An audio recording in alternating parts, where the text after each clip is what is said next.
Aloha! Welcome back to the Anxiety Coaches Podcast. I'm your host and coach, Gina Ryan, and I'm so happy to be with you again today as we consider the many ways to bring your mind and body back to its natural peace and calm. In today's episode, I want to talk about how we can stay present in life's anxious storms. And we all know those storms come and go, whether you call them anxious storms or stressful storms or challenges, whatever it is, life does come with challenges. You can't avoid them. I can't avoid them. Maybe you're trying to focus on like a work project or something at home that you're working on. And you have a child or a family member who keeps wanting your attention and they won't stop talking or coming at you, right? This can happen. And maybe it's different. Maybe you are pressured to get more done in a day than you can reasonably accomplish for work. Or perhaps you're at home trying to relax after a long day or a long week. But the phone notifications won't stop alerting you to people who are asking for your attention. Wow, it's really easy to get wrapped up in our lives and allow the world's stresses to take over. But we can all benefit from learning how to stay calm and present when we are challenged like this. There are many, many ways to do this, and each person, each of you and me and everyone else will find strategies that will work best for them. So I thought it would be good to throw out a lot of different ideas today and have a discussion to explore the ways that we could stay more present when we need to remain calm. Because this isn't just for you, this is for me too. This is for everybody. But when we have that anxious leaning mind, we tend to let this bother us even sooner. So let's dive in and see what we can do, whether we're anxious leaning or not. Here are some ways to stay more present when you are challenged to stay calm. First up is I want you to identify your triggers. Now, I've talked about triggers in other places, but triggers are what get you going. You could say somebody pushed your button. That was your trigger. What situations typically make you feel stressed or anxious? You can write that out in your journal. What makes you feel stressed or anxious? We're all different. And once you know your trigger or your triggers, you can look for patterns and avoid or manage these triggers. You might be surprised how these patterns will show up. What feels like a random issue may have predictable and potentially changeable patterns that you can work with. But unless we take a look at it and actually identify what our triggers are, we can't begin to change anything. For instance, a work deadline. You might feel stressed, right? I feel stressed over deadlines too. When you know a work deadline is coming up, consider starting the project earlier so that you don't feel as anxious. Now, I know that sounds like, of course, who wouldn't do that? But sometimes we don't think of it. So I'm here to remind you. Start the project earlier if you don't do well with deadlines. Now, some people work very well with deadlines. They actually get a lot of work done because of the deadline. This is why you have to identify your own particular triggers. So if a deadline is coming up and you are triggered by deadlines, start your project earlier so you don't have to feel as anxious or stressed out. When you plan, you reduce your stress levels significantly. You can block out focused work times and stick to it so that you have predictable downtime to recharge your inner batteries. Running on empty is not efficient or productive, no matter what the hustle culture says. Now, for other people, family gatherings might be the stress or the trigger, right? If family get-togethers are difficult for you, see if there's something you can do to make them more enjoyable. Maybe you can plan an activity that everyone can do together, or take some time for yourself before and after the gathering to recharge. Make a plan so you have that to look forward to. If you're stressed out in something like traffic, or that's your trigger, try leaving earlier for your destinations regularly. Do it all the time. Have that be your new habit. What you used to leave a half an hour for, now leave 45 minutes for it. This can reduce your triggers and stress levels so much. This way you are not rushing. You can also try listening to calming music or an interesting podcast like this one to help you stay centered during the commute.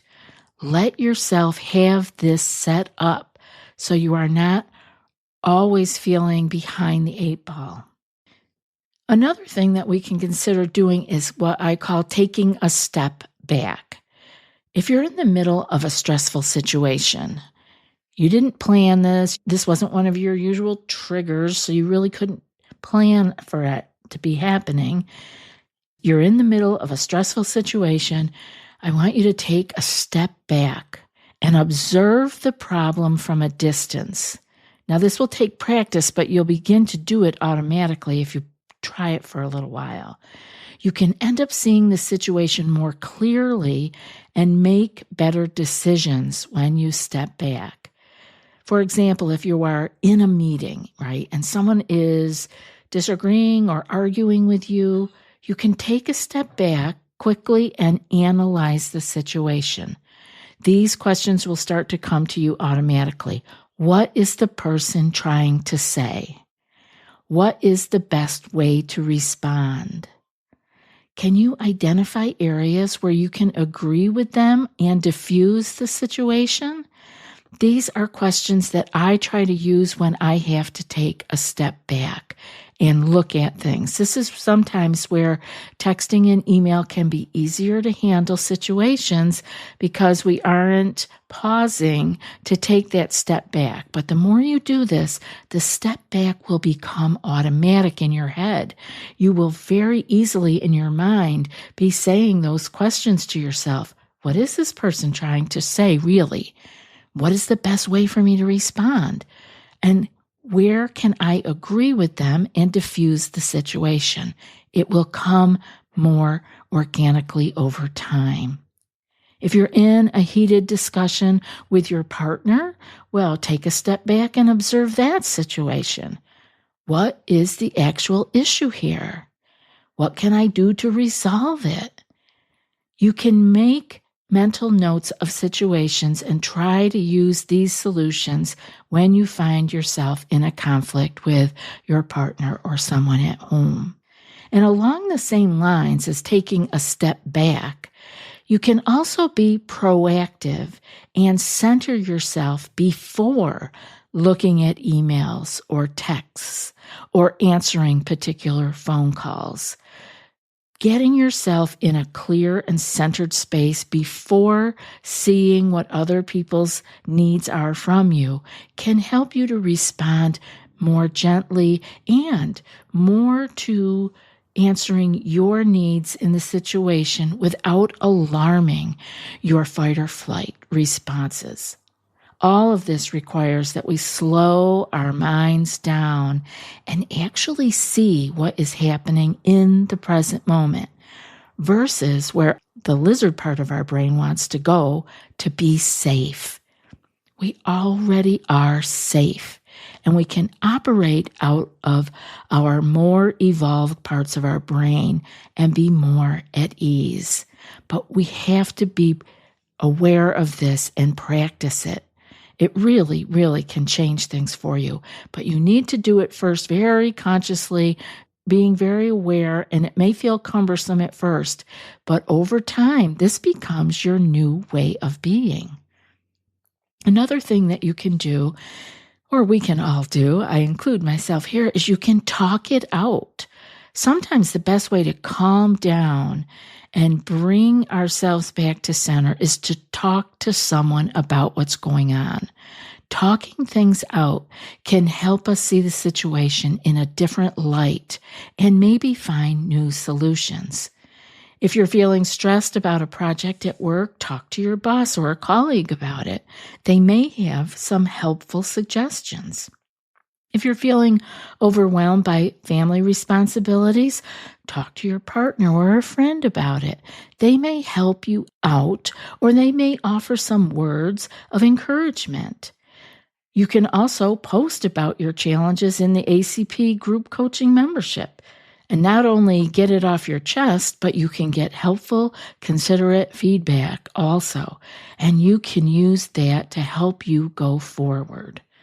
Another thing that we can do is to make a plan. So if you're feeling overwhelmed, and this comes, I get this for sure, sit down and make a plan of action. Now, this is not when somebody's right in front of you, obviously, but you have an issue that's come up and it's making you feel overwhelmed. You don't know where to start. Do you ever get that feeling like, oh, I don't even know where to start thinking about this? Sit down and make a plan of action. And you do that by writing out what you need to do, and then take some time to figure out the best way to do it. So, as a result, you'll find that you feel a little bit more in control and maybe a little bit less stressed. Then we start to be able to think better. Because if you're feeling stressed about an upcoming deadline, let's say, make a plan of action. What do you need to do to meet the deadline? What can you delegate to someone else? And if you're feeling overwhelmed by your household chores, something at home, make a schedule to plan your daily tasks. Creating a detailed program, so to speak, or plan will reduce the feeling of being overwhelmed and stressed. And again, then we can think more creatively and be more calm in how we are responding to everything around us. Working backward can be super helpful. I like to do this myself, bringing to mind many steps that we might miss by only looking at the issue from start to finish. So try beginning with the end in mind. I like to do that. I write sticky notes where I'm at, where I want to be, and all the things that have to happen in between there. Often, by starting with the end, you can see, well, right before that happens, this will happen, and then work yourself back. You can refine this as you go, but it can be really helpful as far as bringing up issues and maybe challenges that we would not have seen if we were only looking at it from going forward to the end. And that works really well for me. I hope that is helpful for you. I've done that for a very long time. I find it with planning, beginning with the end in mind really helps me. And another thing that we can do is to seek support. When we're feeling stressed, it really is helpful to seek supportive people. Get these people around you to help you. I'm sure you do this for other people. Find people who will listen to you without judgment and maybe offer some helpful advice. Or maybe just listen. That can be a miracle in itself, to be heard. If you're feeling stressed about work, talk to a trusted friend or a family member. They may offer some helpful perspectives. And if you're feeling overwhelmed by your emotions, you can consider professional help. A lot of people I work with have a therapist, and they can provide guidance and support as you are working through your life challenges. And if you're looking for help specifically with anxious feelings, jump into our one-on-one coaching or, as I mentioned earlier, the ACP group coaching membership. We've got you covered with that. Next, I want you to stay in the present moment. And one of the best ways to stay calm is to focus on the present moment. Don't dwell on the past events or worry about future ones. Instead, practice bringing yourself and your focus on what is happening right now and what you can do at this moment to make it better. If you're feeling stressed about an upcoming presentation, take a few deep breaths and focus on the present moment. What do you need to do right now to prepare for the speech? If you're feeling overwhelmed by your to-do list, focus on one task at a time. What can you do right now to cross one thing off your list? Often we get lost. The anxious mind can get lost in trying to be the most productive. What order should I do all these in so that I am most efficient and productive? And we get paralyzed and don't do anything. Concentrate. What can you do right now to cross one thing off your list? The order is less relevant than you think. Now, coming back to the present moment also eliminates all the past regrets and future worries. And you can use your energy, your time, and other resources to take care of what is right in front of you.